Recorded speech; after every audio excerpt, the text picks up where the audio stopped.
friends, welcome you all to Entry Banking YouTube channel. ഇപ്പോൾ bank preliminary പരീക്ഷകളുടെ ഒരു കാലമാണല്ലേ. ഒരുപാട് പ്രിലിംസ് എക്സാം ആണ് നടന്നുകൊണ്ടിരിക്കുന്നത്. ഓഫ് കോഴ്സ് പ്രിലിംസ് എക്സാമിനേഷൻ കഴിഞ്ഞിട്ടുണ്ടെങ്കിൽ ഇനി വരാനിരിക്കുന്നത് മെയിൻസ് പരീക്ഷകളുടെ ഒരു കാലഘട്ടമാണ്. നിങ്ങൾ ആദ്യമായിട്ടായിരിക്കാം ഒരുപക്ഷെ മെയിൻസ് പരീക്ഷയെ ഫേസ് ചെയ്യാൻ പോകുന്നത്, അല്ലെങ്കിൽ നിങ്ങൾ പലതവണ മെയിൻസ് പരീക്ഷ എഴുതിയിട്ടുള്ളവരായിരിക്കാം. എഴുതി തോറ്റുപോയിട്ടുണ്ടാവും അല്ലേ. ഞാൻ പറയുന്നത് ഒരുപാട് പേർക്ക് കണക്ട് ചെയ്യാൻ സാധിക്കുന്നുണ്ടാവും. ഒന്നെങ്കിൽ ഒരു 1 മാർക്കിന്, അല്ലെങ്കിൽ 0.25, ഈവൻ 0.33 മാർക്സിന് പോലും മെയിൻസ് പരീക്ഷ കയ്യിൽ നിന്ന് നഷ്ടപ്പെട്ടു പോയിട്ടുള്ള ഒരുപാട് ഉദ്യോഗാർത്ഥികളുണ്ട്. അപ്പോൾ എന്താണ് നിങ്ങൾക്ക് സംഭവിക്കുന്നത് എന്ന് നിങ്ങൾക്ക് മനസ്സിലാക്കണ്ടേ. ചിലപ്പം അതൊരു ചെറിയ സ്ട്രാറ്റജി കൊണ്ട് നിങ്ങൾക്ക് ബിൽഡപ്പ് ചെയ്തെടുക്കാൻ സാധിക്കും. അല്ലെങ്കിൽ ഇനി പ്രിലിംസിനും മെയിൻസിനും ഇടയ്ക്ക് അധികം ടൈം ഗ്യാപ്പ് ഇല്ല. പ്രിലിംസിൻ്റെ റിസൾട്ട് വന്നു കഴിഞ്ഞ് ഒരു 1 മന്തിനുള്ളിൽ തന്നെ, 1 മന്ത് പോലും നമുക്ക് എക്സാക്റ്റ് പറയാൻ സാധിക്കില്ല, ഒരു 1 മന്തിനുള്ളിൽ തന്നെ ആയിരിക്കും അടുത്ത മെയിൻസ് പരീക്ഷ നടക്കുന്നുണ്ടാവുക. ഓക്കെ, സോ പഠിക്കാനും അധികം സമയമില്ല. നിങ്ങളുടെ മുൻപിൽ നിങ്ങൾക്ക് 6 മാസത്തെ കറണ്ട് അഫയേഴ്സ് ആണ് പഠിച്ചു തീർക്കാനുള്ളത്. അത് ഒട്ടും ഈസിയർ ആയിട്ടുള്ള ഒരു ടാസ്കേ അല്ല. 6 മാസത്തെ കറണ്ട് അഫയേഴ്സ് എന്ന് പറയുമ്പോൾ അത്രയും ബൾക്കാണ്. അതുപോലെ തന്നെ പ്രിലിംസ് കഴിഞ്ഞ് മെയിൻസിലേക്കുള്ള സ്ട്രാറ്റജി എന്താണ്, ഓരോ ദിവസവും ഒരു പെർഫെക്റ്റ് സ്റ്റഡി പ്ലാൻ ഉണ്ടെങ്കിൽ മാത്രമായിരിക്കും നമുക്ക് ആ ഒരു വിഷൻ നമ്മുടെ മുൻപിൽ കാണാൻ സാധിക്കുക. അതുപോലെ തന്നെ നമ്മൾക്ക് എല്ലാവർക്കും തോന്നുന്നൊരു കാര്യമാണ്, നമ്മളെ ഹെൽപ്പ് ചെയ്യാൻ ആരെങ്കിലും ഉണ്ടായിരുന്നെങ്കിൽ. നമ്മളുടെ പ്രിപ്പറേഷൻ ഫേസിൽ പലപ്പോഴും നമ്മൾ ഒറ്റയ്ക്കാണ്. എസ്പെഷ്യലി പ്രിലിംസിൻ്റെയൊക്കെ റിസൾട്ട് വന്നു കഴിഞ്ഞ് മെയിൻസ് എടുക്കുന്ന സമയം നമ്മൾ ഭയങ്കര ഹറിബറി ആയിരിക്കും അല്ലേ. ലൈക്ക് അയ്യോ, ഇനി ഒരുപാട് കറണ്ട് അഫയേഴ്സ് പഠിച്ചു തീർക്കാനുണ്ട്, എന്തൊക്കെയാണ് പഠിക്കേണ്ടത്, എങ്ങനെ അപ്രോച്ച് ചെയ്യേണ്ടത്, അന്നൊന്നും നിങ്ങൾ ഓർത്ത് ദുഃഖിക്കേണ്ട കാര്യമില്ല.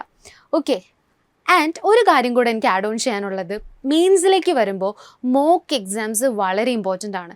പരീക്ഷയ്ക്ക് മുമ്പ് എത്ര മെയിൻസ് മോക്ക് പരീക്ഷകൾ എഴുതുന്നോ അത്രയും നിങ്ങൾക്കത് ബെനിഫിഷ്യൽ ആവുകയുള്ളൂ. പക്ഷെ നമ്മൾ പ്രിലിംസ് പരീക്ഷ എഴുതുന്ന പോലെ അല്ല മെയിൻസ് പരീക്ഷ എഴുതേണ്ടത്. പ്രിലിംസിന് 100 ചോദ്യങ്ങൾ ഉണ്ടെങ്കിൽ നമ്മളൊരു 70-ന് മുകളിലെങ്കിലും അറ്റൻഡ് ചെയ്യണം.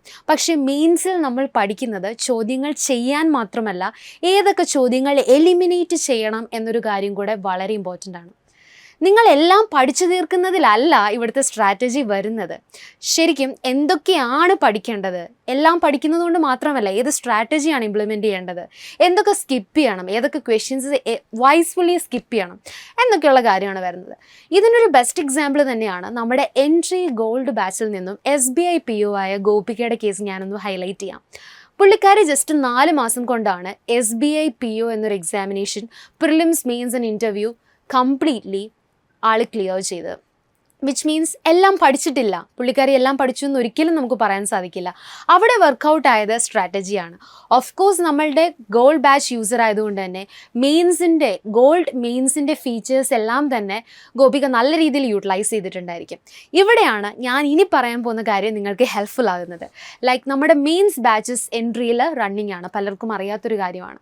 എക്സ്ക്ലൂസീവ്ലി നിങ്ങളെ മെയിൻസിലേക്ക് തയ്യാറെടുപ്പിക്കുന്ന ഒരു ബാച്ച് തന്നെയാണ് എൻട്രി മെയിൻസ് ബാച്ച് എന്ന് പറയുന്നത്. ഏത് എക്സാമിനേഷൻ ആയിക്കോട്ടെ, IBPS PO മെയിൻസ് ആണെങ്കിലും, SBI PO മെയിൻസ് ആണെങ്കിലും, ക്ലറിക്കൽ എക്സാമിനേഷൻ മെയിൻസ് ആണെങ്കിലും, നിങ്ങൾക്ക് പ്രിലിംസ് കഴിഞ്ഞ് മെയിൻസിലേക്ക്, അത് പ്രിലിംസിനോടൊപ്പം തന്നെ മെയിൻസിലേക്കും നിങ്ങളെ എത്തിക്കുന്ന ഒരു പ്രോസസ്സാണ് മെയിൻസ് ബാച്ചുകളിൽ സംഭവിക്കുന്നത്. ഹൈലി അപ്ഡേറ്റഡ് ആയിട്ടുള്ള ക്വസ്റ്റ്യൻസ് ഏതൊക്കെയാണ്, മെയിൻസിന് വരാൻ സാധ്യതയുള്ള ചോദ്യങ്ങൾ നിങ്ങളെ കൊണ്ട് വർക്കൗട്ട് ചെയ്യിപ്പിക്കുന്നു. ഈ സമയത്ത് നമുക്ക് ഏറ്റവും ആവശ്യം ഫാക്കൽറ്റീസിൻ്റെ മെൻറ്റർഷിപ്പ് അസിസ്റ്റൻസ് ആണ്, അത് നിങ്ങൾക്ക് കിട്ടുന്നു. അതുപോലെ തന്നെ ദിവസവും നിങ്ങളെ കൊണ്ട് മെയിൻസ് മോക്ക് അറ്റൻഡ് ചെയ്യുന്ന ഒരു രീതി വരുന്നു. അറ്റൻഷൻ മാത്രമല്ല അവിടെ വരുന്നത്, അതിനോടൊപ്പം തന്നെ പ്രോപ്പർ അനാലിസിസും കൂടെ നിങ്ങൾക്ക് ചെയ്യാനുള്ള ഒരു ഓപ്പർച്യൂണിറ്റി കിട്ടുകയാണ്. അങ്ങനെ മെയിൻസിനായിട്ട് എന്തെല്ലാം വേണം, അതിനോടൊപ്പം ആഡ് ഓൺ ചെയ്യുന്നത് എസ്പെഷ്യലി കറണ്ട് അഫയേഴ്സ് ആണ്. കറണ്ട് അഫയേഴ്സ് പ്രോപ്പറായിട്ട് നിങ്ങൾക്ക് ക്ലിയർ ചെയ്ത് കൺസെപ്റ്റ് തരുന്നതാണ്. അതോടൊപ്പം തന്നെ എഡിറ്റോറിയൽ അനാലിസിസ്, ഇംഗ്ലീഷിൻ്റെ ഇമ്പോർട്ടൻസും ഞാൻ പറയേണ്ട കാര്യമില്ല, വളരെ ഇമ്പോർട്ടൻ്റ് ആയിട്ടുള്ള സബ്ജക്റ്റാണ് മെയിൻസിൽ വരുമ്പോൾ ഇംഗ്ലീഷ്. സോ ഇംഗ്ലീഷിനും special guidance based on editorial analysis etcetera ഒരുപാട് കാര്യങ്ങളുണ്ട്. അതെല്ലാം നിങ്ങൾക്ക് പ്രൊവൈഡ് ചെയ്ത് കിട്ടുന്നതാണ്.